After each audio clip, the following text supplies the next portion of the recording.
Oremos. Eterno Deus e Pai, que estás nos céus, aqui estamos em Tua presença, te agradecemos pela vida, pelos cuidados, por tudo que tens feito por nós, te agradecemos por mais um dia de vida que estás nos concedendo e também te agradecemos porque agora vamos estudar a Tua Palavra, que Teu Espírito Santo esteja presente com cada um de nós, abrindo a nossa mente para entendermos a Tua Palavra. Ó Senhor, abençoa todos os que estudam conosco a Bíblia cada dia, cada um tem a sua necessidade, tem o seu problema. Tu sabes e conheces todos aqueles que nos escrevem pedindo orações e pedimos que através da Tua misericórdia Tu os abençoes, dê vitórias, especialmente a Edivânia, também a Elielson Pedro Moreira, que está agradecido pela recuperação do filho Pedro Lucas. Abençoes também Jandira Alves, Noêmia, Regina Neves, Lau Kriegel e família e todos os demais que nos escrevem, Pai. Tu sabes, dê vitórias em nome de Jesus. Amém. Iremos continuar o estudo desta semana, onde nós estamos falando sobre reconciliação e esperança, lembrando que estamos na carta de Paulo aos Colossenses.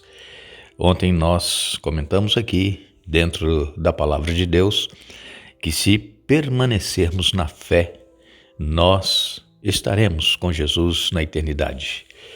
Todos aqueles que aceitaram a Jesus passam por momentos difíceis, provações, tentações, dificuldades, e muitos, às vezes, desanimam da fé, muitos caem em pecado, mas nós temos a solução, que é nos arrependermos, nos voltarmos para Deus e continuarmos a caminhada. Jamais deveremos cair e permanecer caídos sem buscar a misericórdia de Deus. Deus, Ele é misericordioso, Deus está sempre pronto a perdoar. Então, quando a pessoa é salva ao aceitar Jesus, ela não está salva para sempre, ela precisa continuar sendo salva cada dia, mantendo o relacionamento com Cristo. Então, precisamos permanecer na fé. E Deus, Ele estabeleceu um plano eterno para poder nos salvar. Deus é um Deus de amor. E aqui em Colossenses, capítulo 1, versos 24 e 25, o apóstolo Paulo vem dizendo: Alegro-me quando sofro por vocês em meu corpo, pois participo dos sofrimentos de Cristo que continuam em favor de seu corpo, a igreja. Deus me deu a responsabilidade de servir seu povo, anunciando-lhes uma mensagem completa. Mais uma vez, Paulo falando aqui da alegria que ele sentia em estar sofrendo pelos irmãos lá de Colossos e, consequentemente, também por todos aqueles que viessem a aceitar a Cristo através do Evangelho. Paulo, ele participava, conforme diz aqui, dos sofrimentos de Cristo, porque ele se entregou completamente ao serviço do Evangelho. E tudo o que Paulo sofreu após a sua conversão foi por amor a Jesus. Foi em reconhecimento a tudo que Cristo sofreu por nós. E às vezes nós não queremos abrir mão de nada em nossa vida que nós gostamos de fazer para seguir a Jesus. Nós queremos ser cristãos, mas continuar fazendo as coisas que agradam aos nossos desejos e paixões carnais. Mas nós precisamos fazer como Paulo. Ele dizia: eu me esmurro o meu corpo para poder fazer a vontade de Deus. Quer dizer, esmurrar o corpo era mortificar na carne os desejos que ele tinha, os desejos de fazer coisas que desagradam a Deus. E nós também temos esses desejos. Então, quando nós nos entregamos a Jesus, nós precisamos lutar para permanecer na presença de Jesus, não cometendo aqueles pecados, aqueles maus costumes que nós cometíamos antes de aceitar a Jesus. E quando Paulo escreve aqui aos Colossenses, como nós já dissemos várias vezes, ele estava na prisão lá em Roma, era uma prisão domiciliar. Agora, o maior sofrimento que Paulo sentia por estar preso ali era ele não poder estar realizando o seu trabalho de viajar, de visitar as igrejas, de visitar os irmãos em casa e animá-los e fortalecê-los na fé, ir de cidade em cidade. Era isso que Paulo fazia. Então ele tinha, o sofrimento maior era esse, de não poder estar realizando aquilo que ele gostava de fazer. Mas mesmo assim, então, o Espírito Santo o usou para poder escrever as cartas que ele escreveu às igrejas e também escreveu para nós. Aqui em Atos dos Apóstolos, no capítulo 20 e no verso 20, nós lemos: E jamais deixei de dizer a vocês o que precisavam ouvir, seja publicamente, seja em seus lares. Então era isso que estava fazendo Paulo também sofrer, visitar, falar publicamente. Ele jamais deixou de fazer isso somente quando ele foi preso.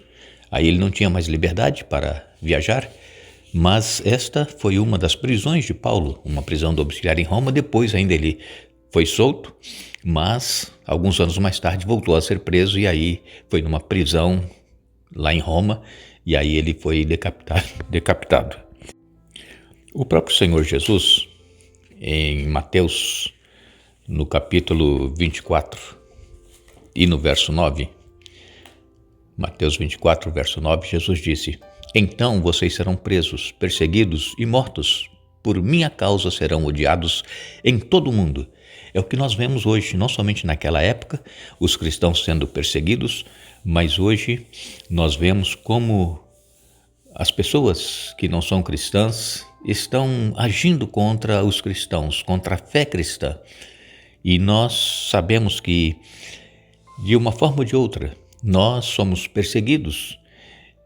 Alguns podem chegar a ser presos ainda hoje por causa da sua fé, e outros ainda poderão ser levados à morte também por causa da sua fé. Jesus profetizou isso, está em Mateus capítulo 24, eu li para vocês o verso 9. Mas todo o capítulo 24 fala exatamente do que estaria acontecendo antes da volta de Jesus. E este momento nós estamos vivendo hoje. Em João, no capítulo 16 e no verso 33, o apóstolo João escreveu: Eu lhes falei tudo isso para que tenham paz em mim. Aqui no mundo vocês terão aflições, mas animem-se, pois eu venci o mundo. Então Jesus, ele veio para nos trazer a paz. Jesus, ele veio para nos dar forças nos momentos de aflição que nós passamos aqui neste mundo. E ele diz: vocês vão ter aflições, mas animem-se, pois eu venci o mundo. A nossa vitória na nossa vida espiritual vem única e exclusivamente através de Jesus, não é através dos nossos esforços.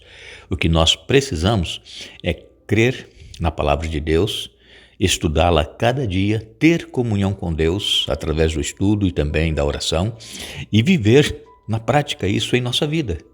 Então, Jesus, ele vai nos dar a paz que nós tanto precisamos.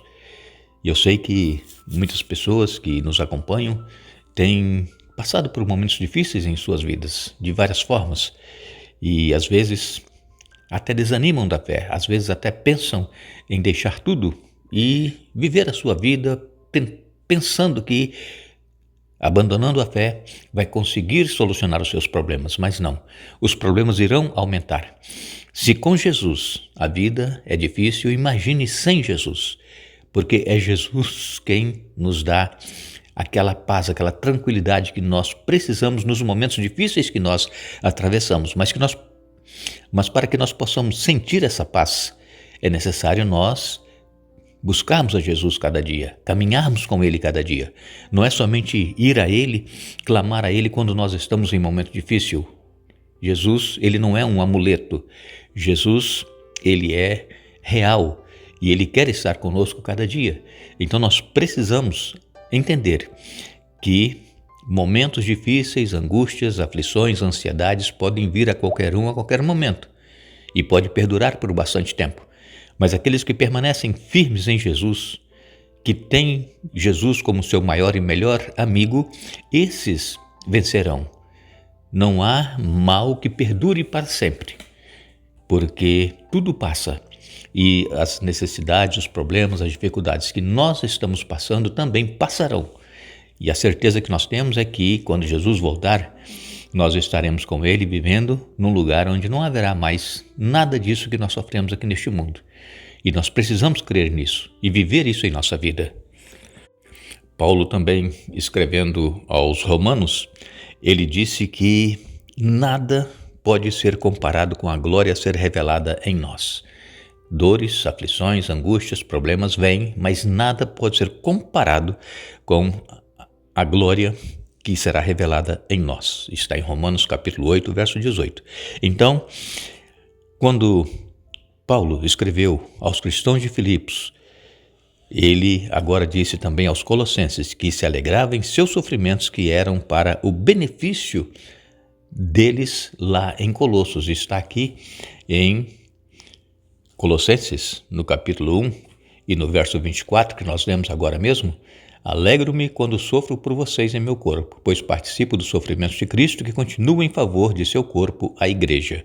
Então Paulo se alegrava por estar sofrendo os sofrimentos de Cristo por amor aos irmãos lá de Colossos. E nós também, irmãos, se estamos passando por algum momento de sofrimento por causa da nossa fé, deveremos também nos alegrar. Nós não vamos nos alegrar porque estamos sofrendo, mas nos alegrar porque estamos passando por estes momentos por amor a Cristo, por amor ao Evangelho. E aquele que perseverar até o fim será salvo. E ontem nós falamos sobre isso aqui, se permanecer na fé. O plano eterno de Deus, ele já havia sido previsto milênios antes do ser humano cair em pecado. E agora, aqui em Colossenses, no capítulo 1 e no verso 25, então Paulo escreveu: Deus me deu a responsabilidade de servir seu povo, anunciando-lhe sua mensagem completa. Nós sabemos que Deus, ao criar este mundo, ele havia planejado criar o mundo, criar o ser humano. Ele já havia estabelecido o plano da redenção. Se o homem viesse a pecar, o ser humano pecasse, Jesus haveria de vir e morrer, pagar a morte que nós deveríamos morrer, que é a morte eterna. Foi essa morte que Jesus pagou na cruz do Calvário, a morte daqueles que estarão para sempre separados de Deus. Essa morte normal que nós vemos hoje em dia ocorrer com as pessoas, isso nós também passamos, consequência do pecado, das enfermidades e da violência que nós vivemos, mas a morte eterna, que será o lago de fogo e enxofre, nós deveremos clamar a Deus que nos ajude a permanecermos confiantes e firmes no sacrifício de Jesus que foi realizado por nós na cruz do Calvário e termos a certeza de que os nossos pecados estão perdoados e que nós vamos estar com Ele para todo o sempre. Que Deus abençoe a cada um que está estudando conosco a Bíblia, que Deus nos ajude a entendermos a sua palavra e vivermos na prática em nossa vida. Desejamos a todos vocês um bom dia.